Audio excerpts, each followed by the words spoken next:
All right, welcome back. Ladies and gentlemen, boys and girls, here we are, game number 2 now of this best of 3 series. We are in it, and we got Prodota versus Mousesports.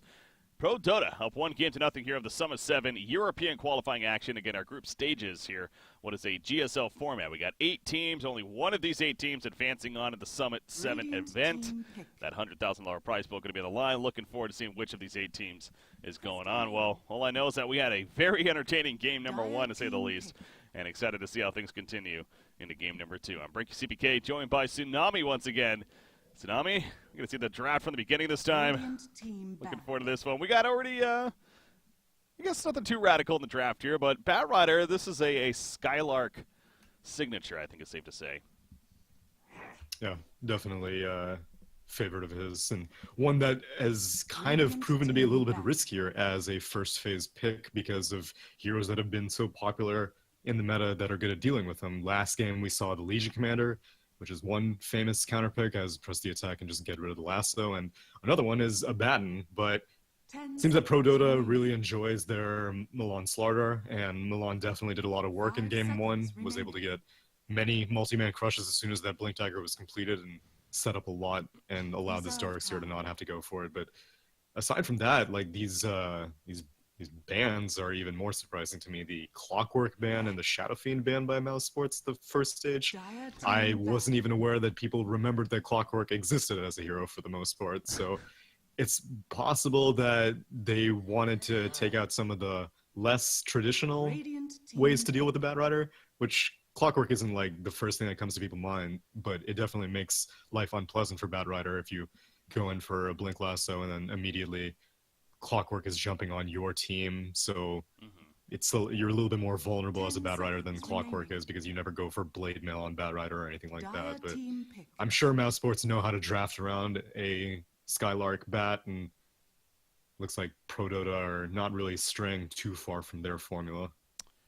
Yeah, they got the Lina third pick right here. Yeah, Clockwork, you see that band, you probably wouldn't expect that in most games, but I will say these last couple of days here, again, casting what was the Zodak qualifiers, and now Prodota was actually in those qualifiers, like I said before. They got to the finals, they came up short in the end, but they, amongst several teams in that event specifically, were running a lot of Clockwork, and the hero was doing work, I gotta say, as far as just setting up ganks left and right. So I don't know if this is just a recent history reaction, or as you said, maybe a little bit of the matchup specific. But they pick up Earthshaker now as their third pick here, so getting more of their supporting cast set up first. But again, Prodota with the Lina definitely lining up to be that mid Lina here.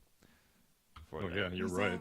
Freaking Prodota last 3 months got a whole 12 games on Clockwork and it's 83% win rate. So jeez. Yeah, definitely some team specific knowledge coming here, because that's definitely something to fear. Earthshaker is a little bit surprising to me, not only because whenever we've been seeing him, it's typically in like an offlane oriented position. And I don't think Skylark's going to be like jungling with this Bat Rider or anything. So it's possible that Earthshaker may just stick around with the Bat Rider for the first few minutes of the game, wait to see if they can get some kills on these squishy supports like the Crystal Maiden. Or, I mean, Slardar isn't too squishy, but if he has to deal with the whole Fissure and then Sticky Napalm and a Firefly, then he will go down quite quickly, especially if he's sprinting. So. Yeah. The thing I'm most concerned for Mousesports is just making sure that this Earthshaker is able to not only get farm, but be useful in the early and mid game, because not the most traditional roamer, and for a good reason, as he is very mana intensive and very positioning dependent as well, because you basically need to wait for the enemy to go into a bad position, and you can't really like Earth Spirit roll in or anything like that. You just need to land a Fissure and make sure you block off an entire escape route. Yeah. We're going to ban out the OD on the side of Prodota here, so don't want to give the Thug his OD pickup. The final ban for Mousesports. In response, probably going to be more of that one position, and indeed it is with the Lifestealer, actually. Could have potentially been pretty strong right here. So, yeah, who is that final pick going to be now? As their middle option, you know, hell, Puck, I mean, comes to mind once again. It feels like it could perhaps fit well here. I don't know about the matchup specifically against Alina necessarily, but seems like a hero that Thug does like. And there we go.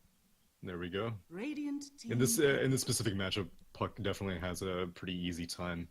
Most of the time, you know when Lena's going to go throw out a Dragon Slave. It's when she auto-attacks all the creeps, and then she's going to go try to push out the wave and go for runes. But Puck has, you know, basically as much magic burst as Lena, so you can contest the wave pretty easily, and Puck has much higher mobility than Alina, so you should be able to out-rune her in most situations.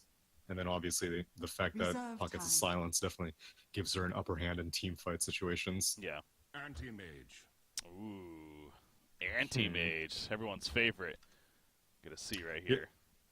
A hero that can definitely deal with Slark, but the problem is you have a hard time dealing with a massive amount of chain disable that Mousesports will have in the late game. You've got Lasso, you've got Chaotic Offering, you've got Echo Fissure, Aftershock from the Enchant Totem, and then obviously the aforementioned Puck Silence and Dream Coil. That is a lot for an anti-mage to have to deal with, and it's not much that'll be mitigated by an Aghanim Scepter either. At most, you'll be able to deal with the Batrider Lasso, but aside from that, single targeted spells are at a minimum on the side of Mousesports. Yeah. It's going to be fun to see how that works here for Prodota, of course, in the hands of Garter.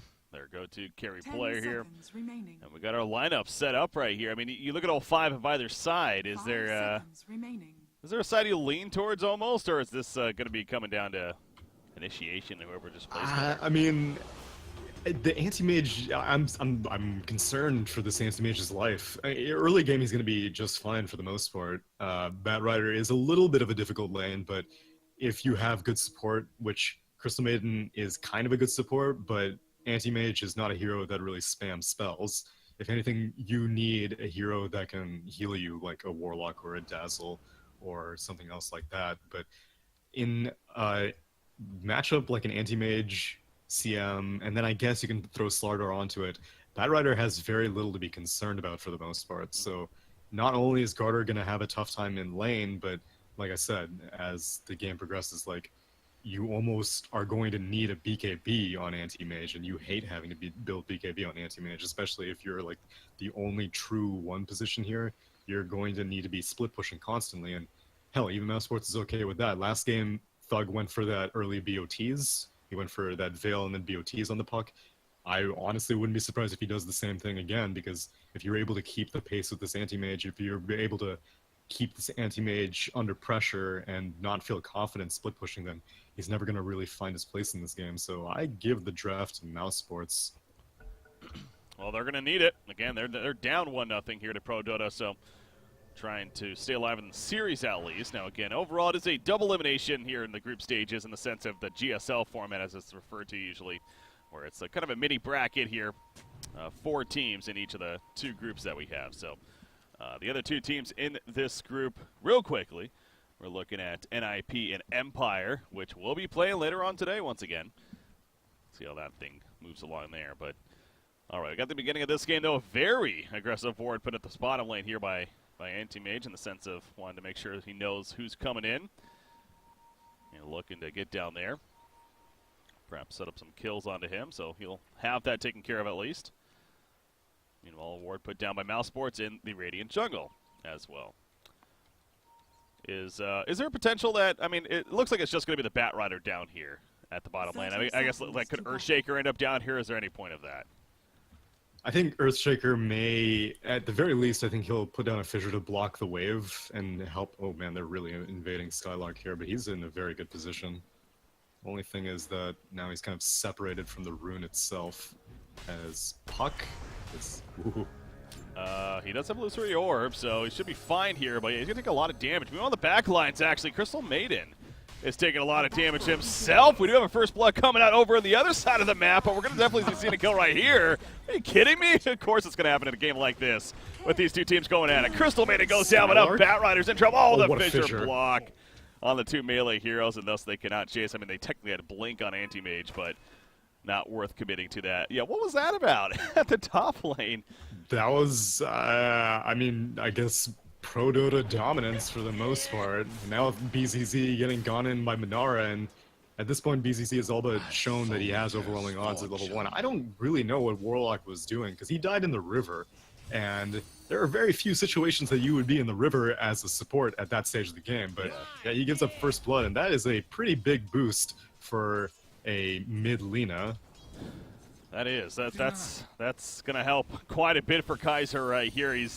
With that said, he's going to start feeling some pressure now from the Warlock, getting some revenge. Yeah, Spartan wants to atone for his sins. Definitely do some harass to Kaiser, but right off the bat, Kaiser's going to complete a Null Talisman, and Thug has a Null Talisman of his own, but Kaiser also has significantly more regen, as he still has a Salve, and he's going to definitely be able to take advantage of the Shrine much later than the Puck will. Entertaining start here once again to game number 2, so keeping up the momentum from game to game, definitely. Maybe next time again, when you talk about level 1 abilities, Fissure's arguably one of the best in the game, and we're going to see why right here. He's going to use it, maybe? There. Oh, well, never mind. I was hoping that he would make us see why, but unfortunately he puts it on the wrong side. Yeah, that's the danger. As I said, you have to really wait for the enemy to be out of position, and for what it's worth, Lina has a pretty low move speed, and Kaiser has, like I said, opted for the second Null Talisman as opposed to Boots or Windlace or any other repositioning items, so he's assuming that, I guess, the Crystal Maiden will be able to help mid, but again, like, this is not a hero that heals. Crystal Maiden is a hero that will be farming selfishly for the most part, which so far she has, but not the greatest at turning ganks around. Meanwhile, top lane, BCC just barely TPs out. By the way, that's not BCC, is it? Because he's 6-3. Oh wait, I thought it is. Yeah, I this thought is 33 just was always 3-3. BCC. No, that's 6-3-3. Oh! So it might be ZZ, I guess. I never really thought about that, but no, yeah, I believe BZZ plays for another team.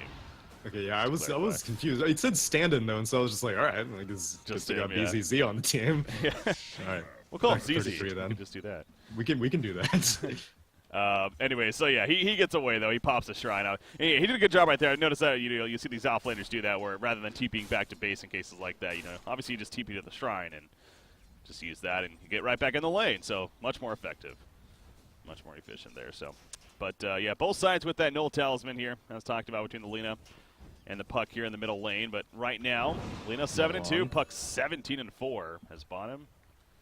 Yeah, they're good. But Puck is definitely winning this middle matchup quite a bit. Of course, Warlock being here initially probably has a little bit to do with that. Yeah, and that definitely mitigates a big portion of whatever advantage Lina would have gotten out of that first blood, because as both the Puck and the Lina get spells and get levels, it comes out on Puck's favor, as you see there, face shifting out of the...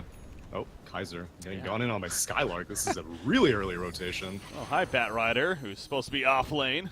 Going to rotate to the middle, but obviously only level 3, so doesn't really have too much to be able to lock him down at this point. And instead, Lina will just go back deep. off. They are very deep. They are too deep, you could say. Bat Rider, yeah, Skylark got way ambitious right here, and I don't know what the game plan. I mean, they really wanted this Lina dead, was definitely. They knew that she was going to come use a shrine, I guess, but they did not expect that supporting cast to be there. There was a small window of time because they needed the Earthshaker also for that kill, and if the Earthshaker's gone for too long, Anti-Mage is like, oh, there's no one in my lane for the past 2 minutes. Someone is definitely getting ganked on the other side of the map, but it's a little bit unreasonable to be able to get a kill on Alina before your Bat Rider even has level 6, which many times recently we've been seeing Bat Riders skip their lasso at level 6 just for more lane dominance, and if you know that you're not going to be roaming around the map. But the way Skylark's playing, like, just straight up boots to Windlace level 3, he's trying to get kills, and now Kaiser might go down despite all that. Maybe next time, not have a fissure for another few seconds, but Kaiser is a long way from home. Yeah, Illusory Orb is ready to go soon, and this basically makes the point. It's like, all right, maybe try to take you with her. Do as much damage as possible, because he has support, but the Shrine to use. Nice face shift as well, just in case. And now Crystal Maiden's in trouble herself. She's going to go for the TP, but that Enchant Totem will prevent her from getting out, and a couple of kills in response now from Mousesports happens here. So well played. Now the 3-2 lead. And so Lina keeping her in check quite a bit here in this middle lane matchup. Both do have I think that the Crystal Maiden and Slardar were trying to investigate, because the way Skylark's playing, he's playing as if he has tons of jungle stacks. And now he does not have Firefly. Milan is sprint in 1 second, but you can't catch up.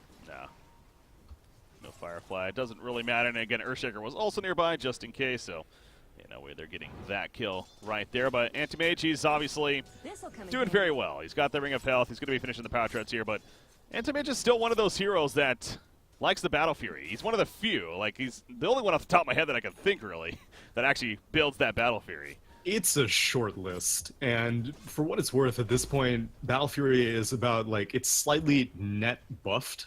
Initially, it was, many people considered it to be nerfed because, you know, it wasn't a circle anymore, it turned into a cone, and then just, like, the damage in general was just lower, but it's invaluable on an anti-mage. I am surprised that other heroes have just like completely given up on it, especially after Helm of the Dominator fell off the face of the earth. But yeah, all these other teams, all these other players, all these other heroes just don't care about the item anymore. Yeah, no, that item just died freaking fast. Yeah, top lane though, Spartan, that's going to be a dual victory for the LC. Now, can he get out in time is the question. This time the block is somewhat successful. Going to set up a Dream Coil right here, and Madara also coming in, so the victory is going to come at a cost at least. But at least he, you know, I'm thinking, you know, the cup half full here for both sides. Oh, definitely. Especially seeing as how the Legion Commander last game did not have very many dual victories for a long time. Now, hasted up Skylark. Again, he's only level 4, but a haste rune definitely helps out, as meanwhile above that... Yeah, they're clashing right here on either side. Down goes Earthshaker, Milan's dropping low, so is Kaiser actually. Milan goes down, Kaiser goes down. And at 3-for-1 is how the ultimate picture looks, because if you count the LC just before that, what just happened. Really 2-for-1 in that small skirmish right there. But yeah, they've really just ended up fighting into one another at that top rune spot. This Skylark Batrider, like I don't really know how much I got to see of it in Kiev, but this is so aggressive early on, especially because, like I said, Batrider does fairly well against Anti-Mage in the lane. Every single time Skylark is hanging around, Garter has been backing off. He has 10 stick charges, but you see that he can't go toe-to-toe against this Batrider, but despite all that, Skylark is like, I don't really care about you, Anti-Mage. I am going to make sure that this Lina just hates her life, and yet again, they get a pretty successful turnaround. Well, this is kind of another benefit of a Batrider, though, in the lane, at least. You know, he's kind of taking that big stacked camp off to the side and using that Firefly with the burn to be able to get most of the farm. Maybe next time, meanwhile, he's trying to block them off and run the other way, but with that blink right over from Anti-Mage, it still might be a dead Earthshaker. And, yeah, Skylark nearby, unfortunately, just going to have to watch his friend fall. Just arm's length away, really. So, good kill on an Earthshaker, at least, coming out for Prodota, but...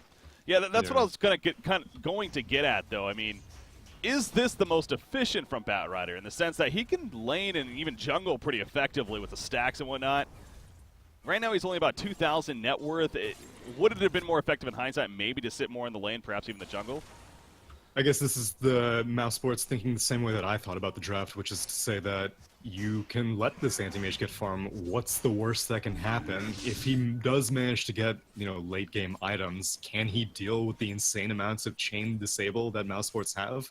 Say he gets like a, you know, 15-minute Battle Fury, say he gets an early Manta style, will it really help him stay alive or accelerate further than the Slark is going to be doing? Because, I mean, Slark has also been quietly farming away. He's not as high net worth since he hasn't been participating in any kills. He just got that 1 assist on the Legion Commander after that successful duel, but, like, Slark is going to be a team fighting carry, and he's going to be participating with Mousesports, whereas Anti-Mage, he's not going to be a team fighting carry for a long time, and you only need the puck to make sure that Garter can't be a split pushing carry either. So I can agree with what Skylark is doing here. Well, he's burning down all the trees for now, living up to his pyro name really, and making it the vision or the idea of hiding here for the supports especially, not really going to be had against him. So Anti-Mage will go back into the lane, though, and continue his farm, which does continue to be at the tops of the charts, of course, at 4,300 net worth. Puck, though, up there with him. Also at 4,300, and once again does get the earlier on Villa Discord here. Does Thug. So see the early progression being made by him. Lina is going to be going the Bloodstone, it looks like. ASAP. Oof. Skylark has Lasso at 6. Wants to find something. This is like, it's so much. If you looked at a heat map of Skylark's movement this game, you'd see like barely any activity in the bot lane and so much near this mid lane, but it's been working, and he's not wasting too much time, to his credit. Like, Anti-Mage, yeah, he is top net worth, but he's only like 300 on top of the Slark, and Slark's been, you know, like I said, not really been participating in that many kills, and Slark is currently level 9, and so he hasn't even been falling behind in experience. He's actually out-leveling the Anti-Mage right now because it was just Warlock in his lane, whereas Anti-Mage had the CM and the Slardar for a little bit. Yeah, true. That Shadow Blade almost finished, just needs the Claymore now. 1400 gold, but LC's almost level 10, man. LC, again, has that level advantage against Batrider, definitely. In fact, that he's almost level 10. Pretty crazy stuff. In fact, Slark, he's going to be collapsed on right here. Lena going for the big burst. Use that the Laguna Blade at first, but it's not enough damage. Chaotic Offering going to come out in response. Only hit Lena, though. They really just wanted to make sure to keep Slark alive, but now Warlock, he's going to fall on Puck. He's also caught out in a kind of an awkward spot. Lucerio forward, though. He got 1 kill. He gets 2 kills with the Drain Call, but Animage, he went to go use the Mana Void, but actually it looked like it was a little bit too far. I don't think it was going to be enough for the kill anyways. Yeah, he canceled it. And now Crystal made it dead. She will be sacrificed. Anti-Mage is still kind of on the run, but yeah, Thug doesn't have Dream Coil anymore. It was, if they killed the Slark off, then Prodota would have definitely come out way ahead. Skylark still has Lasso. They're going to use it. Yeah, use it right over that fissure. And Milan's like, crap, there's this huge wall in the way now. As press the attack activated, though, by 3-3. And now we have the big Crystal field in the background, the freezing field even. And down goes Earthshaker as a result of it. Now Batrider on the run. Kaiser ports in, though. Oh, his Firefly's about to time out. Oh, he gets away. Gets away with the blink dagger, right? Or that wasn't even a blink. Whenever you're on like non-pathable terrain, it just like repositions you on the closest spot. And so I was concerned that it was going to shove him down south, but no, it shoved him to the east, and Skylark gets out. I'm very surprised that Skylark and maybe next time went for that, because neither of them had TPs available. But if you only have to give up the Earthshaker for basically like a 3-hero TP rotation, then I suppose that's worth it. And Skylark not dying also means that he is continuing to get closer and closer to his Blink Dagger. He's just about 600 gold away. Top lane, they were almost setting up for some kind of smoke play, but instead Lena is actually just going to jungle quite a bit. That Laguna Blade is back up, ready to go, but again, she's really trying to finish that Bloodstone ASAP, gets level 10, and does choose to get the cast range challenge. I feel like that's definitely a give or take between Lena to Lena player. I know the LSA damage is also appealing, the fact that it cleans out creep wave so quickly, if anything, for earlier on. But in this case, Kaiser likes the idea of the cast range here. Yeah, against the Slark and the Batrider, you want to be able to stay as far back from the fight as possible. And whenever your Legion Commander happens to get a Blink Duel, it's kind of difficult for Lena to follow up. But that little bit of cast range can make all the difference to chain stunning a Slark or the Slark getting away. Dire's top tower is under attack. Shaker running away. Speaking of that, at the top lane, realizes that there's probably some pressure coming, so he'll be fine. And we're starting to see some blinks now. We already got the Blink Dagger picked up by Puck right there. And we talked about Batrider. Yeah, he almost has it here now. 2,000 gold saved up on him, 2,100 even, as they're doing some tower trades right now. Meanwhile, that middle tower going down, but the top tower in favor of Prodota. Looking to be killed off, so evading each other right now. Yeah, and this is really good positioning by Garter. He could be sitting around in that bot lane, and that's what Mousesports are expecting, but instead Garter is in the safest part of the map right now, not even farming his own primary jungle, but the secondary jungle right now. And he's getting closer and closer to that Battle Fury, but again, like once he completes the Battle Fury, he doesn't really get any safer. He farms a little bit faster, but you are still going to be very vulnerable once Mousesports starts putting some aggressive wards up, which after they finish off, they actually don't finish off the bot tier 1. We're still waiting for Anti-Mage to show up.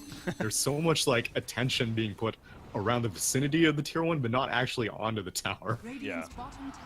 Now Madara, he's scouting this out with a Shadow Blade, but it is going to wear off right there, so yeah, he has to really keep his distance. But as you said, Anti-Mage is just like, I'm just farming elsewhere.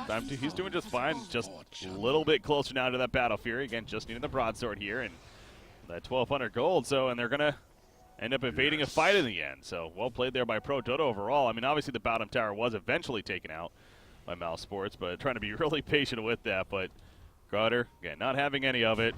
Smart enough of a player to realize that something's going on. And thus he never gave them the chance. So Earthshaker will push out the bottom lane, but he's going to have to get back pretty quickly here if he wants to stay alive. But he does have 1,300 plus gold now saved up. So again, his own Blink, it's coming along nicely here. He's only level 5 though currently. Ideally, he will be level 6, of course, by the time he gets it, but still. Yeah, I mean, even the levels isn't that big of a deal. The fact that maybe next time is sitting on a 13, almost 1,400 gold bank, that's pretty valuable for an Earthshaker who really hasn't been able to find too much after those first few minutes. He's been kind of under the radar and still hoping that no one's going to find him.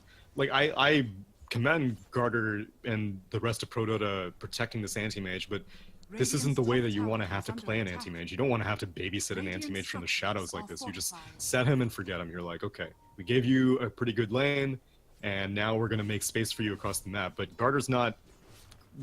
He's consuming space. Yeah. All of these heroes have to stay all on him just to make sure that he doesn't get chain disabled. And now that he's completed Battle Fury, nope. Tyler. Yeah, he blinked right into that one Lasso, but there's that press the attack, purchases it off immediately. Meanwhile, Earthshaker, the fissure, I guess you can kind of call that a block. I don't even know if that was intended, to be fair, but it blocks them off rather than blocking them in. They will kill the LC freely. But again, at least he keeps the Anti-Mage alive. But that's kind of what you're getting at there. LC is almost playing like this, stick to the Anti-Mage and be ready to purge him when need be. Exactly. That kind of takes away from what LC would like to be doing in terms of perhaps going for kills. But I don't know, at the same time, couldn't you argue now? I mean, LC has the blink, Slaughter. I guess maybe they need Slaughter blink. Once Slaughter gets blink, then they can start maybe playing a little more aggressive themselves and just opening up more of the map for the Anti-Mage. Yeah. I know the Chinese Lena's really like Shadowblade early on. Kaiser's going for that Bloodstone as mentioned earlier, and so that's one of the ways that you can follow up is now Kaiser's actually going to get spotted out by a hasted up Thug, Dream Coil. That's a big find right there. No Dream Coil. Dream Coil was used, yeah, but is it enough? Oh my god, it's not. LC actually gets the tool off on a puck. The good play to help secure the job, and now Warlock's in trouble. Freezing Field catches him. He'll go down, and what was sure to be a kill on Alina ends up being a turn of a 2-for-0 with the Chaotic Offering even committed. They don't get any kills out of it. That is huge for Prodota. Definitely. Despite the Vit booster of Kaiser sitting in his backpack quietly, he still had just enough HP to survive the burst. And really, the Mousesports Warlock did not want to have to spend the Chaotic Offering. And if he knew that he was going to have to spend it, he would have spent it on the initial burst on the Lina. But it wasn't enough to get the kill, and then it was just like, oh crap, I gotta turn this fight around. Throws out the Chaotic Offering. Unfortunately, Puck was dead already. And the Chaotic Offering immediately gets insta-gived. You don't even get to push with it. You don't even get to get a kill with it. So Prodota definitely quick rotations getting rewarded. Blink in the stash of Earthshaker. So coming along again, he's level 7 now. So maxed out Fissure here, has that Echo Slam. Where did they go? Maybe going to try to make a play on a Slaughter with that new Blink Dagger of his if it gets delivered in time. But Thug's going to go lead the way. Earthshaker from a distance going to pop that Fissure. But again, you do have a Crystal Maiden nearby. As is Lena, they're going to lasso Crystal Maiden. They actually saw him over to the side. And they'll be happy with at least the 1 kill. But you know, if you're committing quite a bit to just get a Crystal Maiden kill, then I think Prodota, that's something they'll take. Because meanwhile, more farm for Anti-Mage pushing out the top lane. And he actually has his Yasha finished. Just a matter of putting it all together here. Yeah, it's not a hero that you want to have to spend 5 heroes for as Mousesports. For some reason, Madara just has not been able to find very many picks. Like, at this point, I don't know how 33 has been positioning himself, but the fact that you're never finding the Legion Commander and the fact that this Anti-Mage is feeling so arrogant, almost farming in these dangerous positions, you can kind of assume that someone is nearby protecting the Aeon, because Garter isn't stupid. He's not going to go out this far unless he doesn't have protection. And so, if you can get the Legion Commander tracked down as a Slark, then the rest of your team can very quickly follow up on the Anti-Mage himself. So far, I just haven't, like, ever since the Shadowblade pickup, I haven't seen Madara, find a single Prodota hero by himself.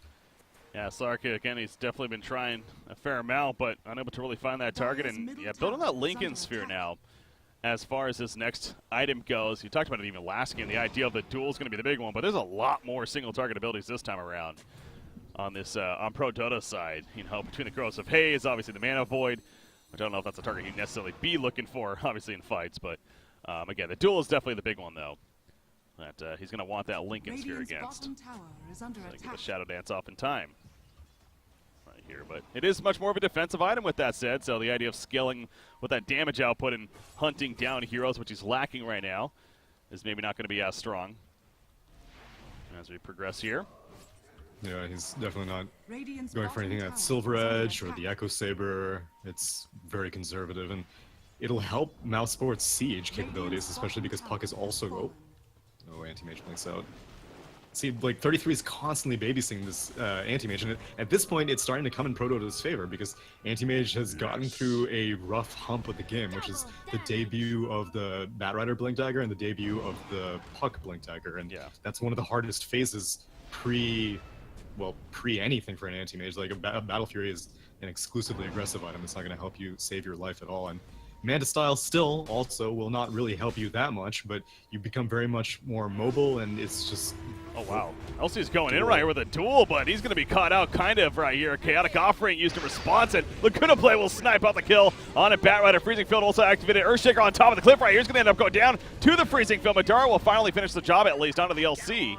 But so far, the numbers in favor of Prodota. It's going to end up being a 2 for 2, though, as Madara pounces on in to finish the job there. But again, LC, that was a very ambitious dive. He didn't get the victory in the end, and I guess either side not overall that disappointed with how the fight played out, but yeah, Warlock's now in some trouble. Kaiser trying to finish the job there, but sees Madara coming in and figures it's better to survive than secure that kill on a Warlock, if anything. But again, I keep going back to, though, like, these even trades are benefiting Prodota, right? Because if anything, Anti-Mage just still continues to farm. Yeah, they're benefiting Prodota because Mousesports keep having to dedicate 5 heroes. Like, Thug is not, like, contesting Garter at all, because Thug needs to help out with these team fights. Thug needs to help out the Slark, because Slark isn't able to get kills by himself, and Earthshaker and Batrider are a great initiation, but as we see time and time again, Prodota are always one step ahead with their press the attacks or that aggressive duel, and so they're making a lot of space for the anti-mage, and no one on Mousesports is contesting him, and so I'm still not like 100% on this anti-mage. He will have troubles. He will have to join a fight at some point, and he's going to get very, very disabled. But if Prodota make enough space in the middle of the fight that anti-mage is just kind of like on the outskirts dealing damage, then he has nothing to be concerned about. Oh, Thug stealing that Infus rune right in front of everyone, and he ports out in time, or blinks out even, before he gets caught, so well played right there by Thug and Madara, just in case, checking the Roshan pit, but obviously not being done. Yeah, Anti-Mage, I mean, his passive, and it kind of goes back to obviously why I'm sure they picked this hero with that final pick. It's so strong against Mousesports, right? The 50% damage reduction on magic damage. This is a very magic damage heavy dealing team outside of the Slark, of course. Yeah, and even Slark not that great against a matchup against Anti-Mage, because Anti-Mage can just blink out of the pounce, and so yeah, it's I agree that definitely this is a very, very survivable Anti-Mage, especially against what Mousesports have, and they can't even build to adapt to that. There's no way you're going to see a right-click puck. Exactly. I mean, at least pre-25, maybe once Thug hits 25, you'll see like Mjolnir or something like that. But before that, it's going to be tricky. Now, they have one Lincoln Sphere completed on Madara, and so that'll help with the duel. And so they're going to be able to get a little bit of tier 3 damage as 3 heroes from Prodota are up top and starting to TP now, but Garter's still hanging around, trying to push it out, and Mousesports are going to back off. Yeah, it seems like that's definitely what Mouse needs to be doing, though, is the idea of forcing them back, if anything, you know, push objectives while Anti-Mage is still trying to farm up quite a bit. Now, they're going to catch Slaughter right here. Press the attack will not save him in the end, so nice pick-off, and again, another part of the game plan for Mouse is get the pick-offs around the Anti-Mage and trying to transition into the Tier 3 tower. The Dream Coil committed to Legion Commander right here. No pressing attack to be had. In comes a follow-up. The Blade Mail's up. The Earthshaker will fall. Use the Echo Slam right there as a Shadow Dance popped by Madara. He's going in onto Garter, but doesn't want to commit too deep as, again, his Shadow Dance is currently now on cooldown. The upheaval, though, is causing a little bit of an issue in the midst of this fight. Just a little bit. Oh, that's a big lasso. Will he have the follow-up damage? Man, is he tanky. He shows it off right there. Pops the Manchester style. He's still going to blink in. He will chase after. No, he actually blinks backwards. Never mind. Doesn't want to go further. So, playing it very safe. And that should be the end of this now. Yeah, unfortunately, Thug didn't have Blink Dagger ready. Otherwise, he would have totally blinked silenced after that lasso, but cooldown dependent, and the fact that Dream Coil was spent on the Legion Commander kill, which is fine. Like, the fact that they were able to draw that much damage on Prodota because of that fake back, they just sent the Batrider to go up top after they stopped sieging the Tier 3, but the rest of Mousesports were still sticking around, so they were able to kill off the Slardar, and then, again, Legion Commander was like, well, I'm sure they've left now, but no, they stuck around and killed her too. Madara in the flank. He's going to pick out the Crystal Maiden, actually. He will do so good job of that. And now, can he get away? Oh, yeah, he had to pop the Shadow Dance right there. Puck going in as well. They want to kill the Kaiser, but he pops that new PKP of his. Perhaps catching them off guard. Laguna Play not going to be nearly enough for Kaiser, or onto Madara right there. And he will actually pounce away and be fine. I get picked off right there. Nothing was on it looks like, but no. They're more concerned about getting the hell on out of here. They're about saving that courier. So these early BKBs are going to start being a factor. Kaiser, yeah, not the best debut of the BKB, but still, it's not only are they very magic dependent in terms of damage on Mousesports, but they're also very magic dependent on terms of keeping enemies still. Like, Madara's not going for a basher. They don't really have any ways of penetrating BKB aside from Chaotic Offering and Lasso. And those stuns are great and all, but you need all of your chain to keep this anti-mage still. And so Lina completed her BKB. Anti-mage is working on his BKB. He's not going to have it for this Roche contest, but Lasso aggressively. LC gonna be pulled in yet again. Pops that blade mill. Says screw it, I might as well fight this right here. But Madara does finish the job. Skylark actually credit for it. And they're gonna go back into the Roshan pit. So they catch LC, and that should secure the free Roshan now. And what's to be an Aegis for Slark, I'm sure, on top of this. But yeah, you got the couple of Linkits now. Talk about the game, the team's kind of adjusting to how the game with their item builds. Like a couple of Linkits here, both Slark and Puck, and then, in fact, is Puck picking up this Aegis? The way he's positioning, it almost feels like he's going to go for it. Okay. I think, yeah. Slark will. But yeah, then the BKB, as you mentioned, on Lina, and soon to be on Anti-Mage here. So very defensive on either side when it comes to the item choices here. It is, but it's their best option because now Anti-Mage is more than large enough as they find Slark but don't have any detection for him.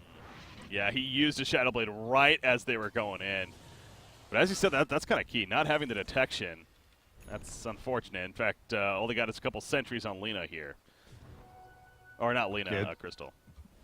It's tricky to have to go for an early gem because Mousesports are just so... You never really know where Mousesports are. They're so mobile. You got the Slark who's constantly slipping, sliding around. You got this Batrider who they might find Garter. And yet again, the loyal Legion Commander is ready to press to attack off or just go in on Madara. He's out of mana. Yeah, Madara, he's dead. Duel? He is definitely blade mail. That's just a yelp. Oh my god, he barely stays alive with that PKP. How is he living?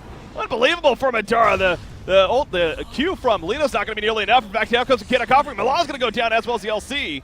And now Lina is still trying to finish the job. They did eventually get the kill on Slark, but of course he comes right back up. Garter making his way out as he gets caught on Earthshaker. So right now a 2 versus 3, right, or 2-4-3 even. Madara, the fact that he lived there initially is absolutely huge. Now he's looking to make some more plays in this fight. Puck though in the back lines. Something with the illusion currently. Kaiser now, he's in trouble at that base. He goes for a little bit of damage onto Madara right before he gets down, but he'll be back up right away because of the Bloodstone charges and the talent right there at least. So they are going to be able to hold this, and now Garter wants some kills out of this. Mana Void is currently on cooldown. I cannot believe Slark lived, though.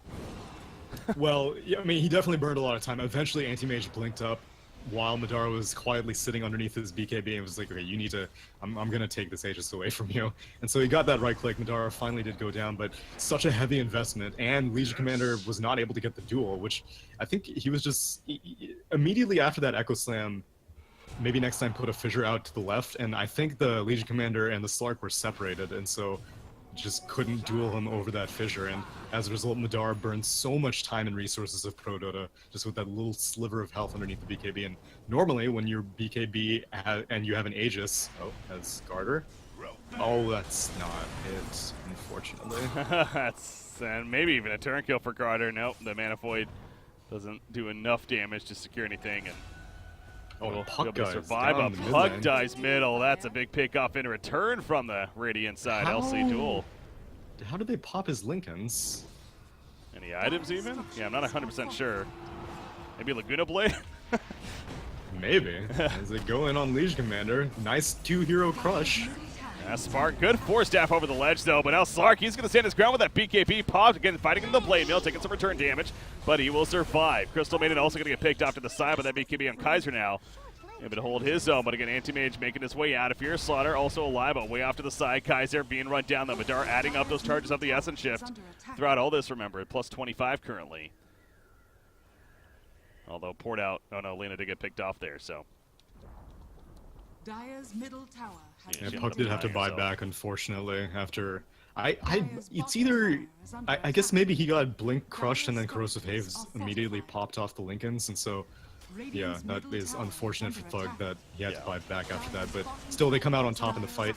Anti-Mage is still doing Anti-Mage things, but he can't really defend this tier 3 until Legion Commander comes up, and Once she does, then Garter may start going in because he has the 10-second BKB completed on Anti-Mage, and so Lasso. It's going to be a free Crystal Maiden kill at least. Not the prime target, but it's a target here. And Slaughter, though, he's caught up by that duel. He will eventually fall in the tier 3, will remain alive. Chaotic Offering not enough to save it. Now Spartan actually going to have to deal with Garter, just putting an auto attack to him in the back lines. Echo Slam goes off, though, and LC will be taken out, but it's going to come at a cost for maybe next time. The BKB from Garter allows to run him down. He gets a triple kill throughout that fight, including the one onto Slark initially right there. So that's a great finish of that fight, and now Anti-Mage, you kind of see that gap being built with that net worth up there at 18.6K here. So you can't risk too many of those fights like that for Mouse. I mean, it feels like that they've been winning these fights overall, but you give up a triple kill to Anti-Mage, and all of a sudden things get extra scary. Yeah, Mousesports need to stop ignoring the Anti-Mage. Like, you kind of buried your head in the sand about this problem for the first 30 minutes of the game, and it worked out, but you can't be lassoing Crystal Maidens now. You can't be getting subpar initiation because Garter has his BKB completed, and there is very, very little that Mousesports can do about it if they waste their big ultimates on, like you said, non-critical targets. That Crystal Maiden pick is great and all, but at the end of the day, what's a Crystal Maiden going to do against your team as opposed to what an Anti-Mage can do against your team? So it's not the worst defense. Mousesports, they got a few kills of their own, but Garter gets larger and larger, and the gap gets wider and wider of his net worth. So I just assumed that Lina actually went the respawn time the way she did resurrect so fast earlier, but she actually did go the 50 damage, by the way. Oh yeah, no, she just had Bloodstone charges like crazy. Yeah.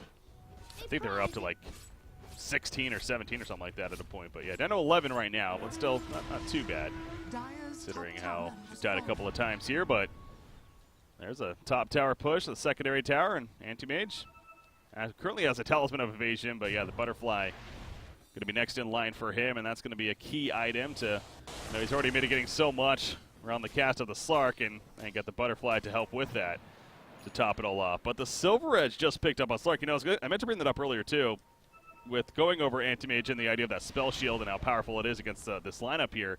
But now with the break of the Silver Edge, that should actually amplify some damage quite a bit. Yeah, and if Anti-Mage ever goes for an Aghanim Scepter, it may help with that as well. The fact that Garter has not had to go for an Anti-Mage, not had to go for an Aghanim Scepter after completing this BKB, just goes to show that he's not really respecting the initiation as they find Slargar. Spend Dream Coil for it, though. Yeah. And Lasso. And Lasso, yeah, but they catch Anti-Mage off to the side, however, the BKB, and he's able to get away barely. He's not done just yet, though. They want to chase us, of course, but another blink, and he should be fine as he's back on the base now. LC, not the same story, though. I'm very surprised that Thug actually stayed for phase shift in so long. He had a Lincoln Sphere, and so he didn't need to worry about getting dueled, and he may have been able to kill off the Anti-Mage just with right clicks. I mean, sure, it's a Puck. The Puck is dealing 220 damage right now, so maybe he could have gotten the kill, but Anti-Mage gets away, still has to spend another BKB, and you get the Legion Commander in the end. So you're going to take this tier 3, see what else they can get. Fissure hits Lina way back there, but not going to commit for it. You see the racks. That's going to be on top of the tier 3, and they'll be satisfied with that, of course. Now opening up the idea of going for Shrines here. And Mousesports, again, continues to do a really good job of this kind of poke game here, of really getting a couple picks, pushing the tower a little bit, then falling back. And, unlike last game, frankly, where it seemed like the tunnel vision was real on both sides, and they were just overcommitting left and right. But Mousesports has definitely cleaned it up a bit here for game number 2, and they definitely needed that. At least for that first major siege, and I imagine it's because they got that pick off that they've been just in the vicinity of this Radiant jungle and finally got rewarded for their patience. They keep spending all these ultimates, and the fact that Anti-Mage got so low with just pretty much an Echo Slam is impressive, and it just goes to show that Mousesports still have more than enough damage to kill off the Anti-Mage. Now, maybe next time, he does not have very much HP at all. No, he goes down pretty quickly, but is it going to come at a cost? Anti-Mage, however, the break is on him, but now comes a Chaotic Offering, but he will blink away. Again, he did have the BKB up. They do take out the Warlock in the background. It looks like the duel used on him, but Crystal Maiden going to fall, but now Anti-Mage goes toe-to-toe with the Slark, and he'll win that fight. A big Mana Void explodes him like he wasn't even there.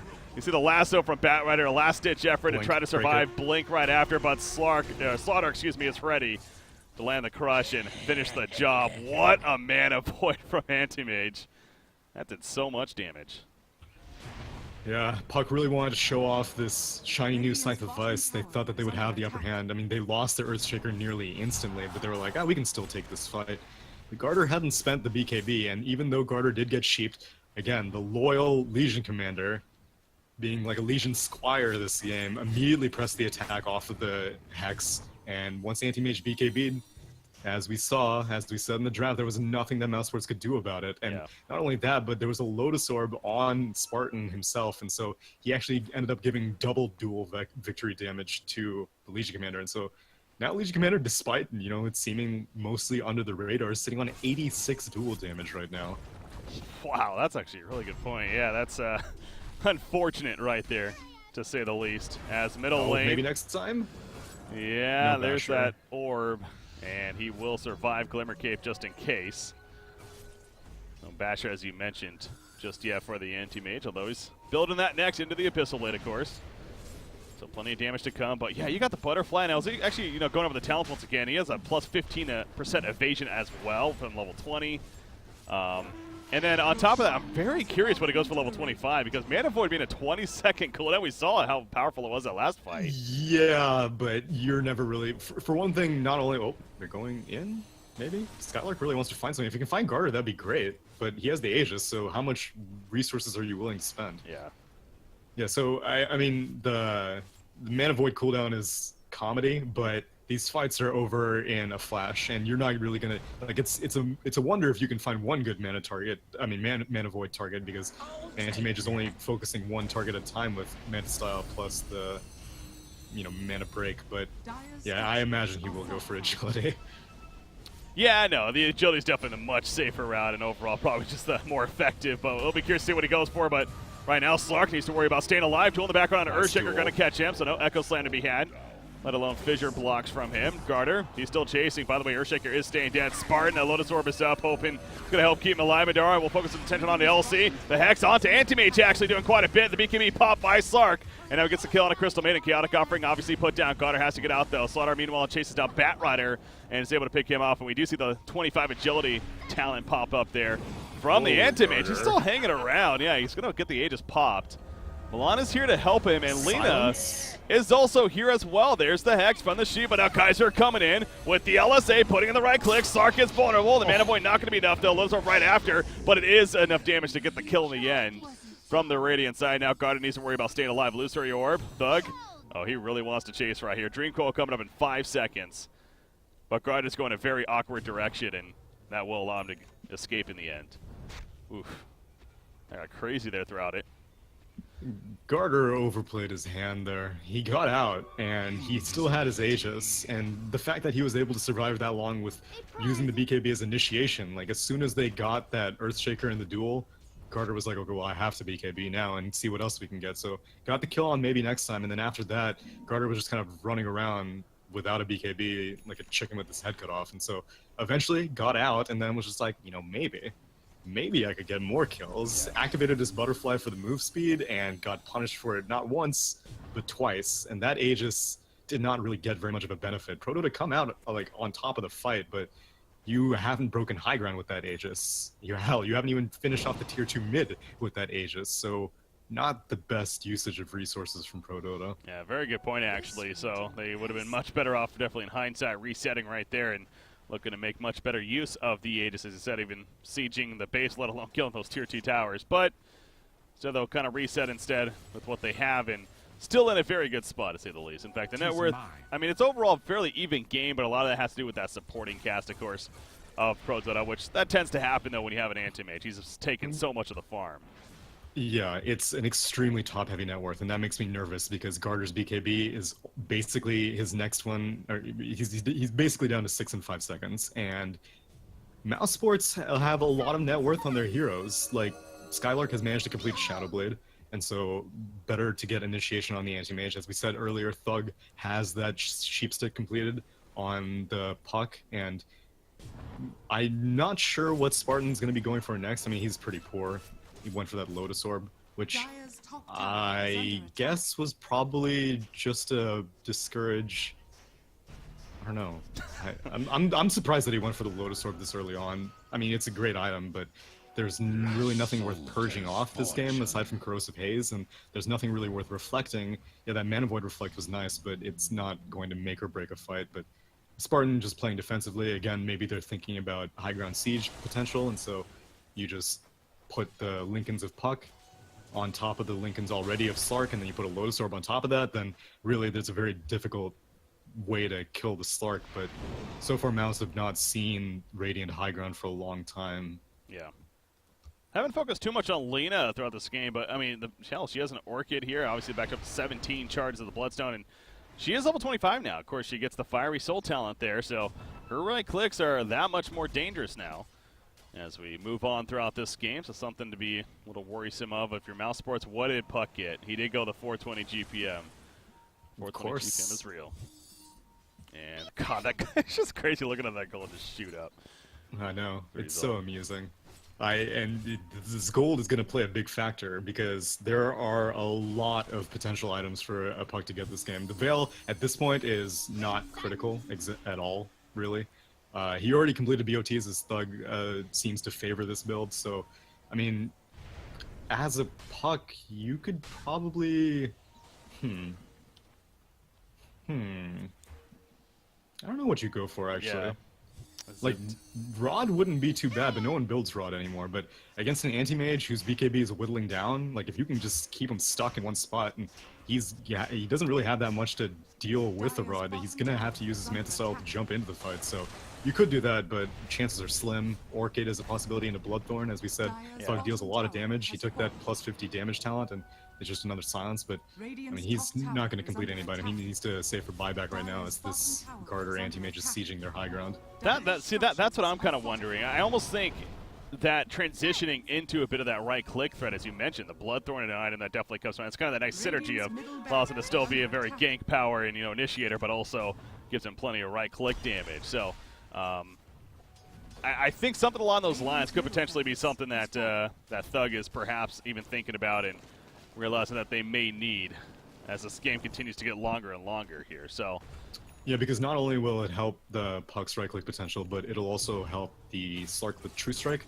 He's working on the Monkey King bar on Madara's Slark, but it's still, like, being able to get that crit and the rest of your team being able to get that guaranteed True Strike during the duration of the Soul Rend, as it is called, will help cut down this anti-mage's survivability pretty substantially. You see level 25 talent coming up for Slark right here, and well, he just hit 25. We'll see what he selects here.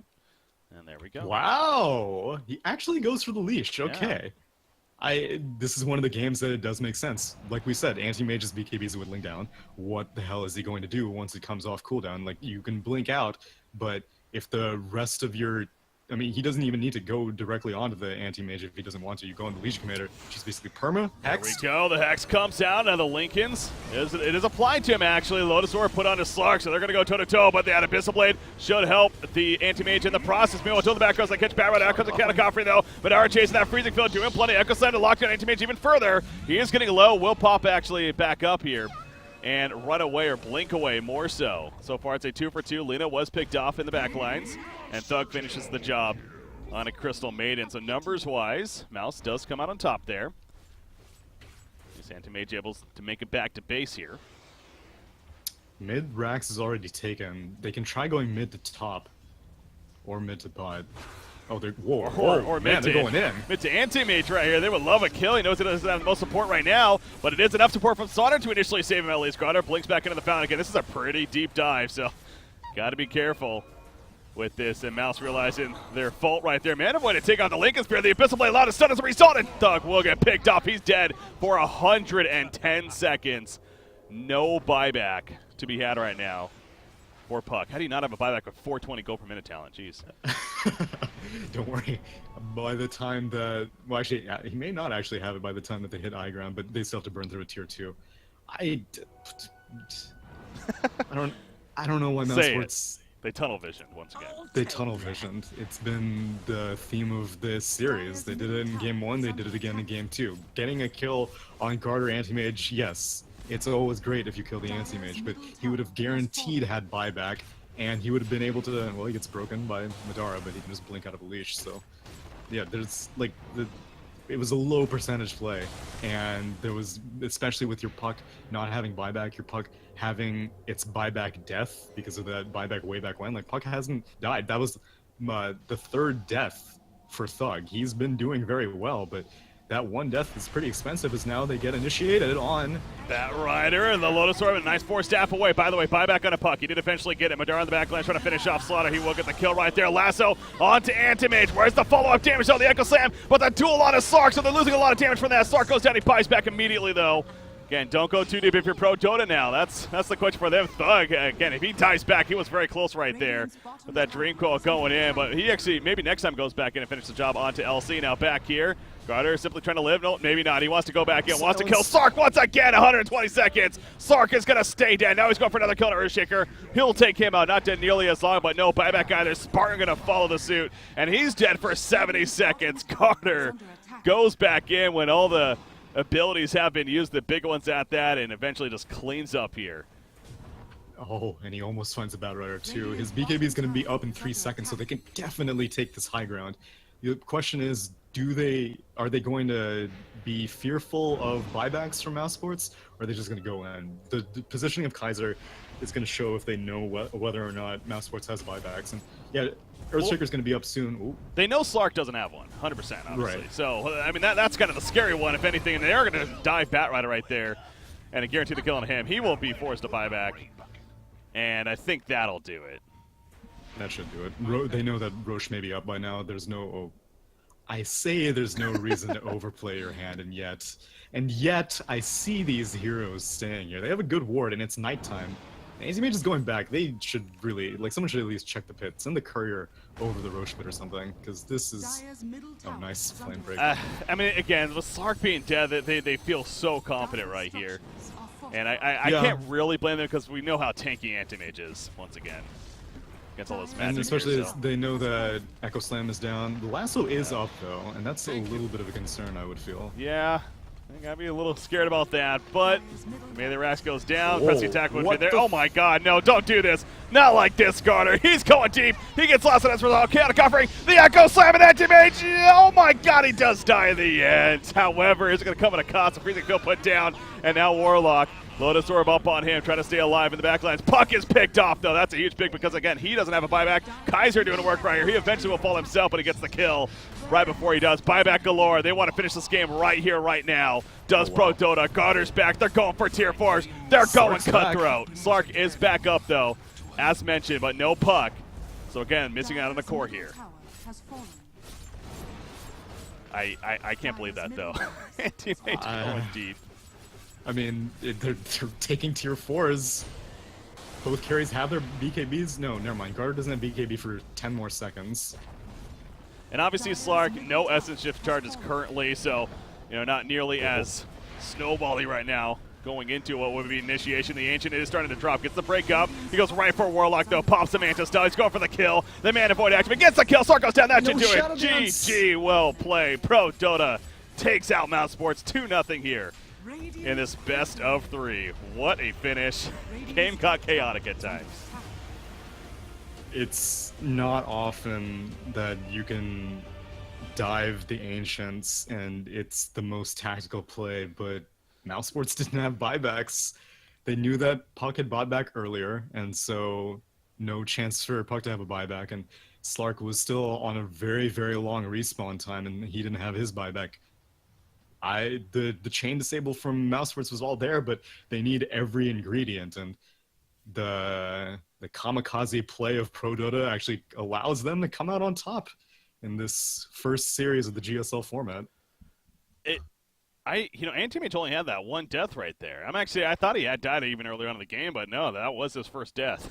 I'm telling you, he nosedived straight down in. He told his family that he loved him, and then he just went straight down into the Mousesports team and successfully killed off 2 heroes, I believe, just for the cost of his 1 life. And yeah, this just goes to show how well Prodota were able to protect Garter throughout the early stages of the game, because you look at the Mousesports lineup, you would not expect an Anti-Mage to only have 1 death at the 11th hour of the game, but they played well, and Mousesports, they had some questionable decision-making. That like they tried to really start the dynamic of diving the Ancient. They went in on that anti-mage when they could have just taken another set of racks, but they thought that the kill on the anti-mage was a little bit more important. Maybe they were like, dude, this whole 0 kill on anti-mage is really starting to get on my nerves. We need to put a number on the board, but the only number that matters is the win in the end, and Prodota come out 2-0 in the end of the series. Well, there we go. We got 2-0 victory for Prodota, so that's moving along here. Once again, in the brackets, they'll move to the winner finals of this GSL format here of what is Group A. And again, they're going to be set to play the winner of the NIP versus Empire matchup, set to happen later on today. As far as Mousesports, well, again, they're still alive. They'll just play the loser now. And again, the mini double elimination tournament here in the group stage is the top 2 teams from each group ultimately are advancing on. So, but it's got to feel good for Prodota, who, like I